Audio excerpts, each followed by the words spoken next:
Hello, hello, hello, everybody. This is Nicole Morris. I am your host of the Permission Slip podcast and your solo host for today's conversation on Permission Granted. I am the author of the foundational transformational book, It's Not Me, It's You, Take Your Labels Off, and the founder of the Labels Be Gone movement. The purpose of this platform is to give us all permission to live life on our own terms. On today's episode of Permission Granted, we're going to be talking about the permission to say no. Many times we have grown up or become accustomed to the idea that our no needs to be palatable, that we need to explain it to people. We've been trained to seek other people's validation for our reasons for saying no. And so today we're going to talk about that because one of the most freeing experiences that I have personally had and that I believe you can have is the freedom of respecting when you say no, you don't want to do something, and honoring that no. And most importantly, requiring other people to honor that no. So, we're going to talk a little bit about where it comes from, um, how it might have seeped in, the difference between setting a boundary versus being accommodating, and even like maybe where some of our boundaries come from. And then going to kind of tie it back and help us all get more comfortable with when we say no. So let's get into it. So I know when I was growing up, I grew up, if anybody has read the book, if not, please make sure to go pick it up today. But growing up, I had a really strong mother. And one thing she did not tolerate was things that made her have to do things twice. So if she told me no, then it was no. And sometimes it was followed by some quick physical discipline. And so I was taught pretty early, let me pay attention. Matter of fact, let me shape my behaviors around somebody else's satisfaction. So that's what a lot of us were also taught. And then we had it reinforced, right? And some of those things, right? No is required, discipline is required for children. So I'm not talking about that, just talking about how we never learned or may not have ever learned to take the guardrails off of how far that no should seep into our personal beings as we came into adulthood. So we were taught to seek permission for people to be okay with when we did or didn't want to do something. We were taught to negotiate our emotions, our thoughts. We were taught self sacrifice as a means of showing love and deference sometimes. Um, we were taught, through different rules of authoritative authoritative experiences, whether it's at school or in your communities and your family systems, at work, especially, that resistance can be painful. And so, but there's two kinds of pain, right? That, you know, ignoring your no can create. There is the pain that'll come from somebody else punishing you, for lack of a better word, or taking something away from you, or making you pay some sort of cost that you don't want to pay. But then the next layer of that is a pain that you internalize where you train yourself not to be able to hear your voice when someone is wanting you to do something and it just doesn't feel right on the inside. That's another kind of pain, and that's a more deep seated pain. And so, what I hope you leave with from after listening to this conversation today is the difference, or at least being able to kind of tap into when you say yes and it's strategic to reduce your pain, your potential pain, because you don't want some sort of consequence that's external that you need. Like maybe you need to keep your job, so you have to do this task a certain way. And then there is saying no. Um, then there is saying no in a way that protects your peace, right? And sometimes the peace of your decision is more important. having peace from your decision is more important than avoiding the consequence and being conscious of all of that so that, again, once again, you can live life on your terms. Not that you won't ever say no. I'm sorry, not that you won't ever say yes when you mean no, but at least to help us all get to the place where when we say yes and we really don't want to, that it's a strategic yes. It's based on strategy and not feeling forced. So, going back to how we were trained into doing this, right? Um, how we were trained into being the reliable one, the one that was helpful, the one that everybody could count on. You'll hear me talk a lot about chasing accolades and attaboys because that's what we're used to. But I believe you'll hit a place in your life where the attaboy and the accolade from somebody else is not enough. And the reason why it won't be enough is because when they change up positions in life, when they need something else from life or from a certain situation, their standards for handing out those attaboys will also change. And so while you are groomed into behaving a certain way for a certain reason, when their motives change and they don't give you the courtesy or the transparency of telling you that how you fit into that picture changes, then you're going to be negatively impacted and you're not going to see it coming. And that's going to be um, even more painful, for lack of a better word. So, the most important thing that I believe that we can all do is to hear our own voice first and to respect that or make strategic decisions. Like I used to be a avid defender of myself, and I was, and I still do, to a point, have a very conscious conscious awareness of the tone that people talk to me in, the language that they use. If they're communicating disrespect, I'm hypersensitive to that. And there was a point in my life where it didn't matter who you were. If you talk to me a certain kind of way, you were going to get a certain kind of response. Today, I now practice what I call strategic silence. Strategic silence because I've learned enough and I've been in enough of those situations to understand when I don't want to pay an external consequence for something, or I can't afford to pay an external consequence for something. But when somebody does something that is across a boundary, and a lot of times when people are crossing boundaries, they're aware. Don't let them pretend like they're not. When people are crossing boundaries, they're aware. So if nothing else, it puts me on notice that my boundaries aren't important to you. So then I know how to categorize you accordingly. So sometimes today my silence is strategic because I don't want to deal with that fight. I need the power over here. This is serving a different purpose. So I'm going to be quiet. But the difference in that is that I am choosing. I am not feeling victimized by somebody constantly overstepping my boundaries. So it's a couple different types of boundaries, right? And one of the things that is it's when you first start telling people no or setting boundaries, it feels uncomfortable because it feels like you're breaking a contract with somebody, especially if you've been a people pleaser or somebody who's always helpful or somebody who's always filling a role for your family and people can always count on you. And there's a certain amount of pride, right, that your ego can take in meeting those, right? And so when you start saying no, initially, it feels very uncomfortable, like you're violating something sacred. And sometimes the people who are used to you saying yes and you say no too, well, they feel offended at your no, right? Because you have trained them so much to expect for them to be able to have a certain amount of access to you that they feel entitled to your space.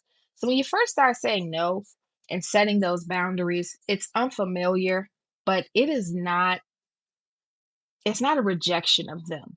It is a protection of yourself. Think about how you feel when you show up for a person, place, or thing in a way that they don't return that same favor for you. And maybe somebody asked you to come to an event one night and you really didn't feel like going and you were tired, but you know what? You didn't want to disappoint your friend. And so you push through and you get there, and maybe it's not, you know, maybe it wasn't worth it for you, right? Sometimes you get to know situations and it's worth it, but we're talking about the times when it's not worth it. So when you're first coming into doing and telling people no, it's uncomfortable. We oftentimes can think of boundaries as things that are punishing people or pushing them away, but that's not really what they are. You're protecting what matters to you. And sometimes you're going to be the only person that's going to protect what matters to you first. Um, there are different kinds of boundaries, though, right? There are some boundaries that are punishing people, right? Like sometimes you're mad. Like I will tell on myself and tell the story.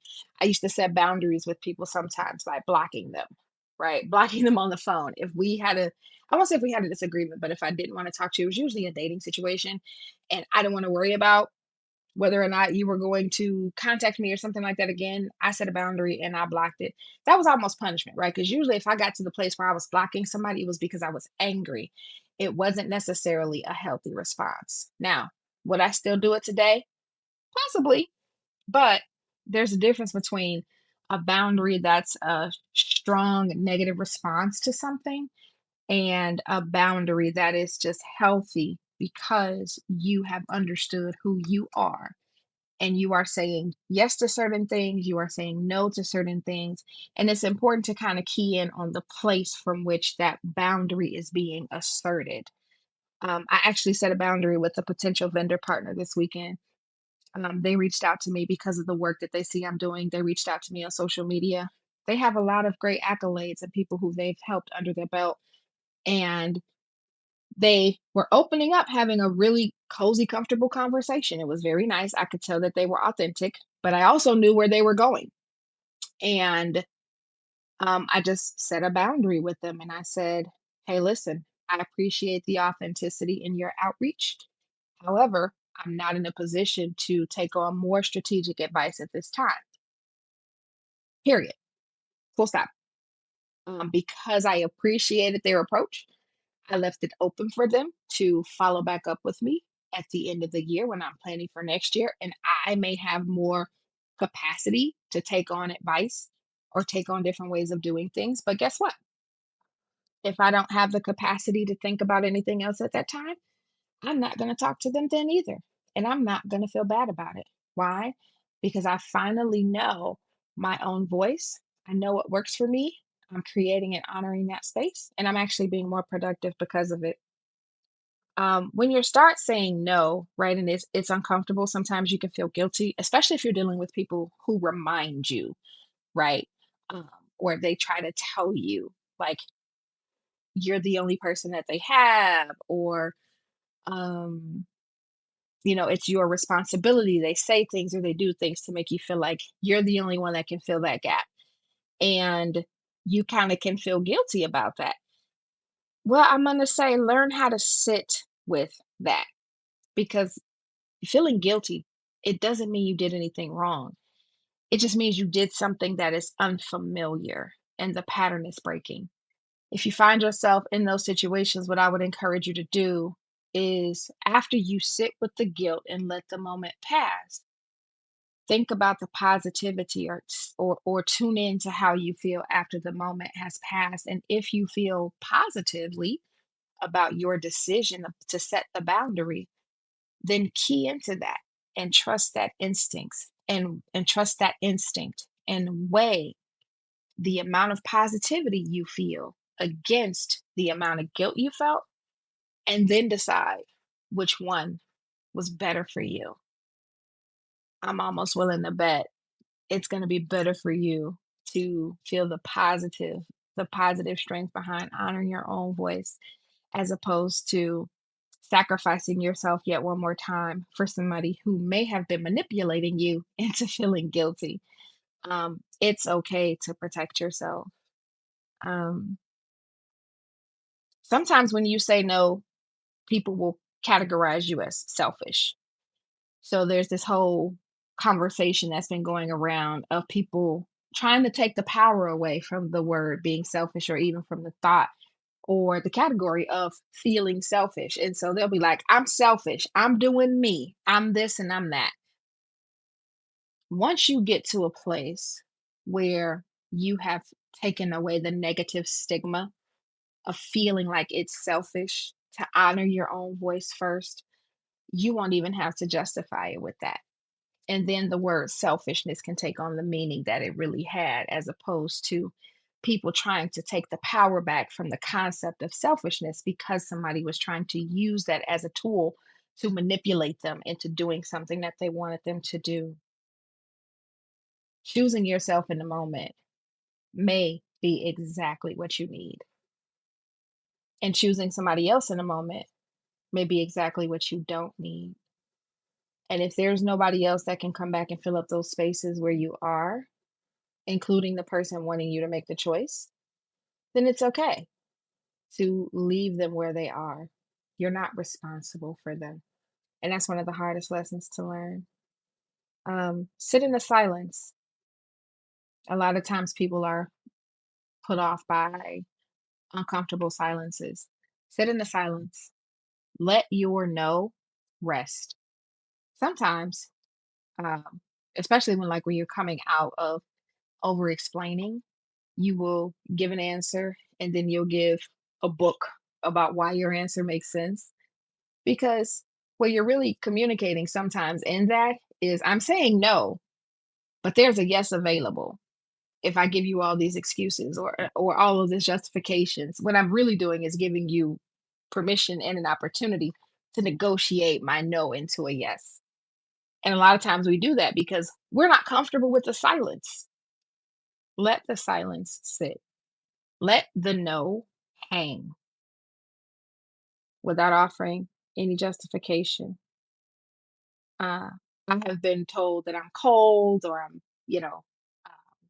not caring or, that I should do more for people because I have more, all of those things. And for a while, because that's how I grew up, that's how I train people to treat me, and that's how I train myself to be. But as I got more experienced and gained more wisdom and respected more of my right to take care of myself, I simply began to say, no, I'm not engaging. And if you continue to try to negotiate this point with me, I just won't discuss it with you because I don't owe you, you don't owe anybody the opportunity to change your mind. You know what works for you. So it's a process. I'm definitely not saying it's going to happen overnight. But as you begin to set healthy boundaries, not based on anger, but based on healthy choices for you with people, just get used to letting the no sit in the silence, letting it stand on their own, and know that you don't have to do it.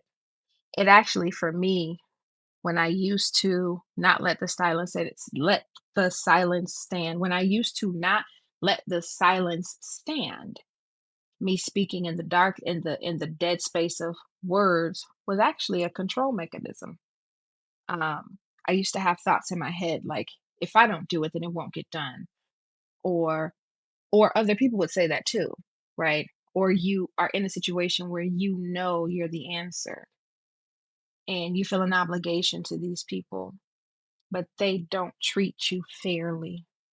And so you're used to showing up and being an answer, and you're also used to being abused by the very same people who need you.